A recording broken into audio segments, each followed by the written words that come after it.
극단 선택을 한 서희초 교사에게 민원을 제기해온 학부모의 직업이 현직 경찰, 검찰 수사관이라는 주장이 나와서 논란이 새로운 국면으로 접어들었습니다. 유족 측은 지난 14일 경찰의 발표와는 달리 해당 학부모가 교사에게 직접 전화를 건 사실도 확인됐다고 말하고 있습니다. 관련 내용 유족 측의 법률 대리인인 문유진 변호사와 이야기 나눠봅니다. 변호사님 어서 오십시오. 네, 안녕하세요. 판사 출신 문유진 변호사입니다. 네, 변호사님 지금 저희가 앞서 영상도 나갔고 좀 설명이 네. 됐습니다만 네. 주목받는 가장 큰 요지 핵심은 네. 바로 이거였습니다. 이른바 연필 사건의 가해 학생의 학부모가 네. 현직 경찰, 검찰 수사관이다 이런 내용이 알려졌는데 이 사실은 변호사님께서 네. 직접 확인을 하신 거라면서요? 네, 사실은 제가 담당 변호사로서 지난 8월 17일 서초경찰서에 서희초 사건의 브리핑을 들으러 갔습니다. 네. 네, 제가 편의상 가해 학생의 어머니를 그냥 가해 어머니라고 부르겠습니다. 예. 네, 이때 가해 어머니가 연필 사건 발생 당일인 7월 12일 오후 3시 30분을 전후하여 예. 선생님의 개인 핸드폰으로 발신한 기록을 제가 확인하게 되었습니다.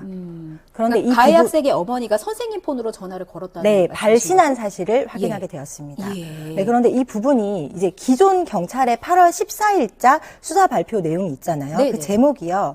학부모가 선생님의 개인 휴대전화 번호로 전화를 한 적이 없다는 이런 확정적, 단정적 제목과 배치되어 보이잖아요. 그렇죠. 그것이 조금 이상했습니다. 예. 네, 또한 그 브리핑을 진행하는데요. 경찰이 굉장히 많은 자료를 가지고 있더라고요. 뭐 연필 사건 타임테이블, 그리고 이제 가해 어머니가 선생님에게 보낸 문자의 내용 등이었는데요. 그래서 제가 이제 담당 변호사로서 경찰이 확보하고 있는 통화 목록 등을 달라라고 했더니 예. 경찰에서 아직 수사 중인 자료라서 정보 공개를 해줄 수 없다. 나중에 신청하더라도 해줄 수 없다라고 하시더라고요. 근데 이미 발표를 했잖아요. 그러니까요. 그런데 경찰은 사실 이전인 8월 14일에요. 예. 수사 중이었음에도 혐의 없음의 결론을 내려버리고 이를 발표까지 했잖아요. 사실 예. 이거는 수사기관이 굉장히 이례적인 행위거든요.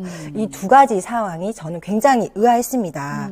네, 그래서 제가 경찰한테 물었죠. 예. 아니 왜 수사도 안 끝났는데 혐의 없음 발표까지 하셨어요? 예. 라고 제가 정확히 물었더니 아무 말 못 하시더라고요. 어. 그래서 제가 직감을 했죠. 뭔가 있다. 뭔가 있다. 네, 뭔가 있다. 미심쩍었었던 거예요. 네, 지금? 맞아요. 담당 변호사로서 제가 이때까지, 제가 또 판사 출신이다 보니까 예. 이때까지 진행된 다른 사건과 좀 다르게 진행된다는 생각을 했고, 그래서 제가 경찰한테 물었어요. 혹시 뭐 한간에 떠도는 뭐 소문처럼 국회의원이 있어요? 라고 물었어요. 예. 그랬더니 아니라는 거예요. 어. 그래서 제가 그럼 변호사예요? 라고 했더니 아니래요. 예. 근데 왜 이렇게 수사가 이상해요? 예. 그러다가 제가 정말 직감적으로 물었어요. 예. 경찰이에요? 어.